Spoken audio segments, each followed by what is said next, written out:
What you're about to see is the other face of China's so-called housing miracle. Behind the glittering skylines and glossy brochures lies a nightmare of concrete rot and collapsing dreams. Towers once hailed as monuments of progress are now decaying from within. Cracked beams, leaking ceilings, steel rusting away in the dark. What's unfolding is not just poor construction. It's corruption made visible. These aren't homes, they're landmines disguised as apartments, trapping families in debt and fear. The promise of prosperity has been replaced by betrayal on a national scale. Tonight, we peel back the lies and expose how China's Tofu-Dreg projects turned an entire generation's hopes into rubble. The miracle is gone. The horror has just begun. Across the country, new towers are failing faster than ancient ruins. In less than a decade, walls are splitting open, balconies rusting through, and hallways warping like twisted metal. Black water drips from ceilings as if the buildings themselves are bleeding. These were marketed as symbols of modern living, but today they're condemned, abandoned, or on the verge of collapse. The fantasy of China's unstoppable housing boom has imploded, leaving only ghost cities and shattered lives. For 2 decades, the regime unleashed a construction frenzy on a scale the world had never seen. Villages became skylines, farmland became megacities. China poured more cement in 3 years than the US did in an entire century. Skyscrapers rose like weeds, each one advertised as proof of national strength. But behind the glass facades was a reckless gamble, a pyramid of cheap materials and political pressure waiting to collapse. The turning point came in 2008. As the global financial crisis hit, Beijing chose construction as its lifeline. Growth became a scoreboard, and local officials chased GDP numbers at any cost. Overnight, towns became instant cities. Buildings went up at lightning speed, safety ignored, quality forgotten, oversight erased.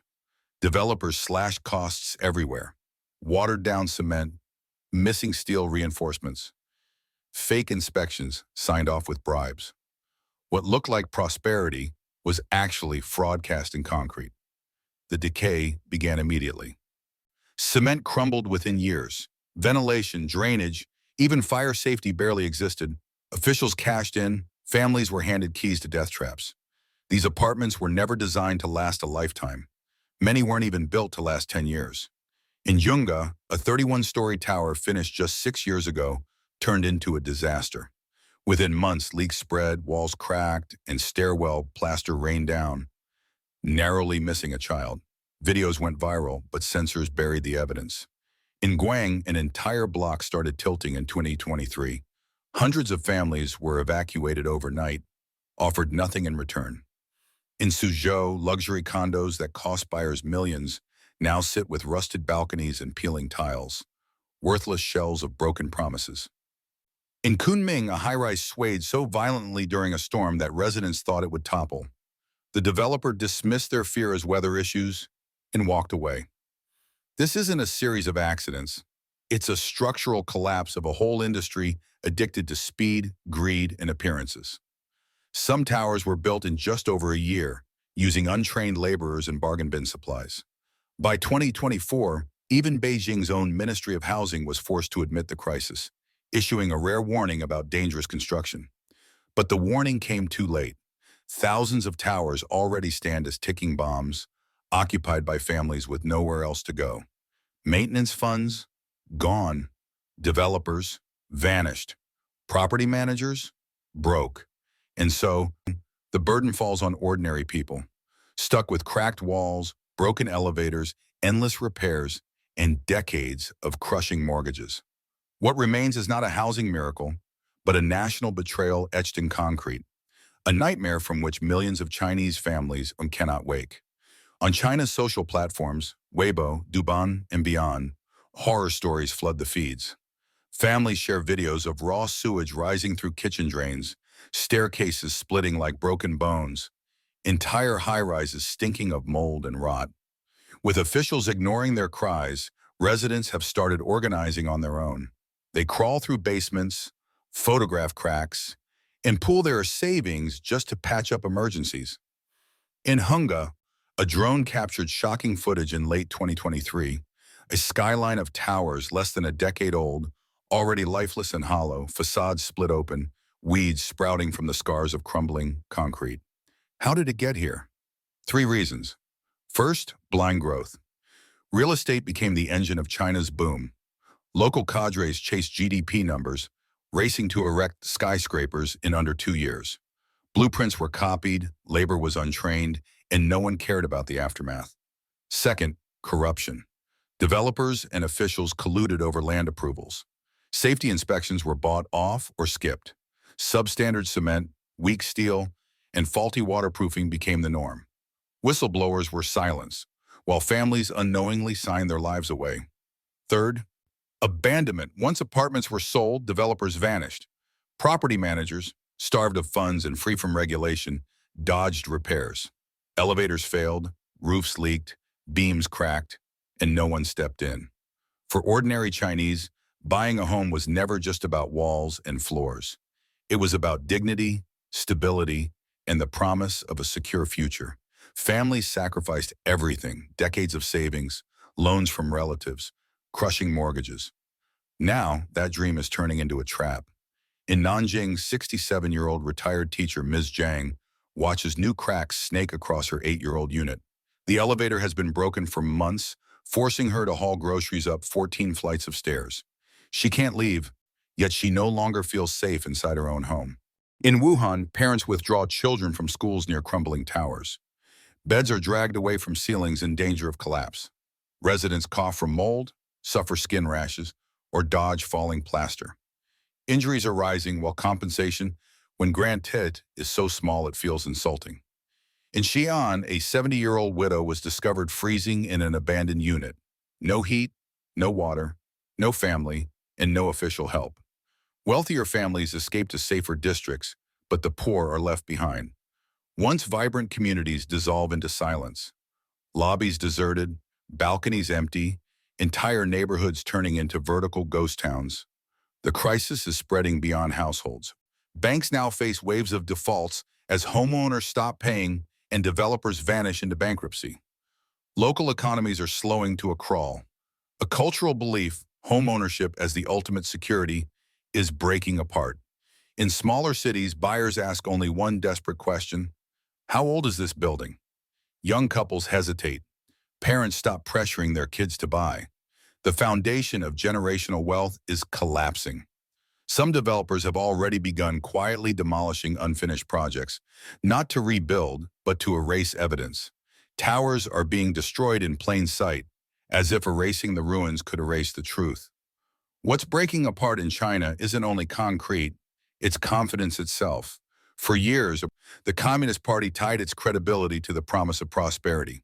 Buying an apartment was sold as a guarantee, a cornerstone of stability. Now millions feel abandoned.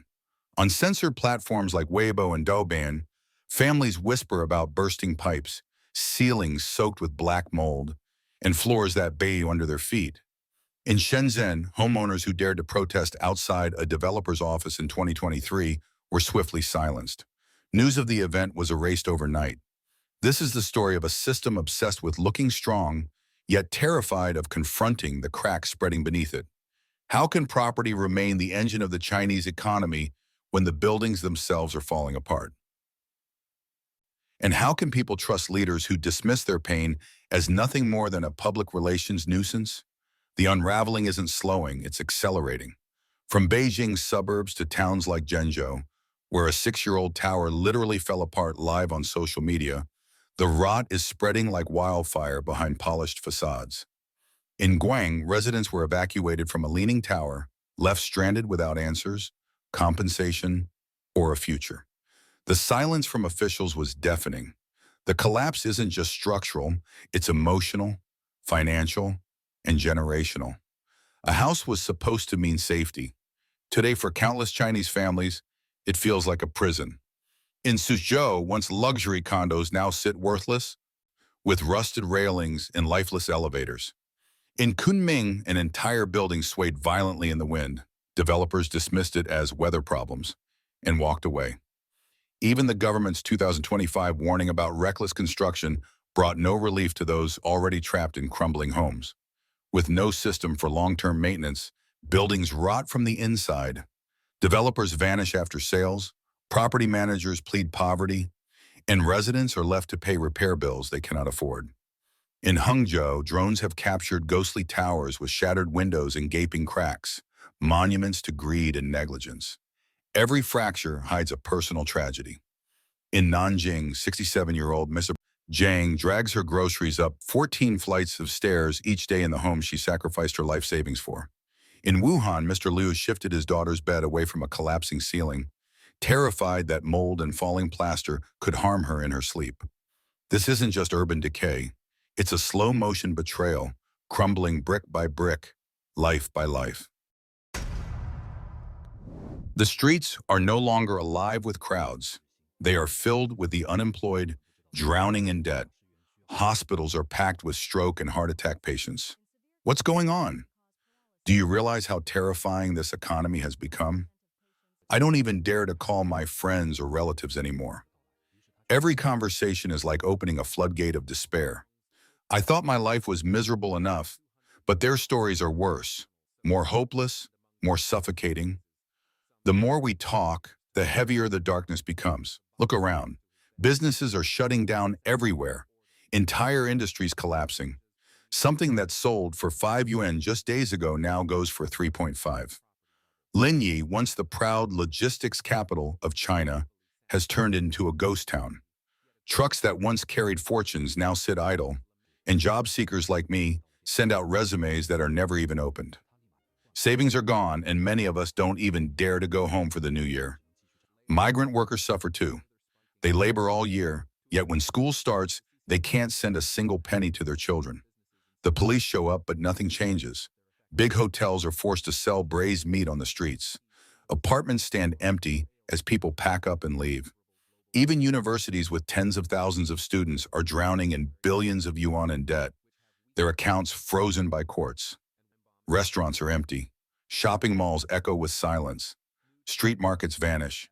Houses don't sell, and cars can't find buyers no matter how cheap. From textile mills to plating factories, every boss repeats the same words. This is the worst year for business in decades. Shanghai tells the same story. I spoke to a man unemployed for more than 4 months, unable to find work. Once, people earned 80,000 to 100,000 yuan a month in high-paying industries. Now they beg for 20,000 or even 10,000. A Didi driver from Hunan told me he barely survives, drowning in rent, expenses, and fines. For ordinary people, survival itself has become the only dream. Factories are collapsing, one after another. Machines worth millions sit idle, gathering dust. Foreign investors pull out, and Chinese manufacturing is left abandoned. Even fresh graduates with degrees in accounting can't find jobs that pay 3,000 yuan. Families spend hundreds of thousands on education, only to see their children return to selling goods on the street. This is the reality. 9 out of 10 jobs have no future.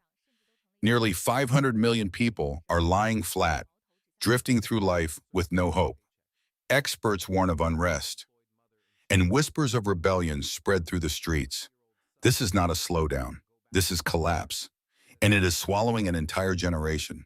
And if there really is a future, it's no longer for ordinary people like us. These days, just finding a job that pays on time is already considered a blessing. First, you fight to survive, to keep your rice bowl before even daring to think about change. The e-commerce industry is collapsing, and I'm about to lose my job again. I came in today. Let me show you how miserable things are.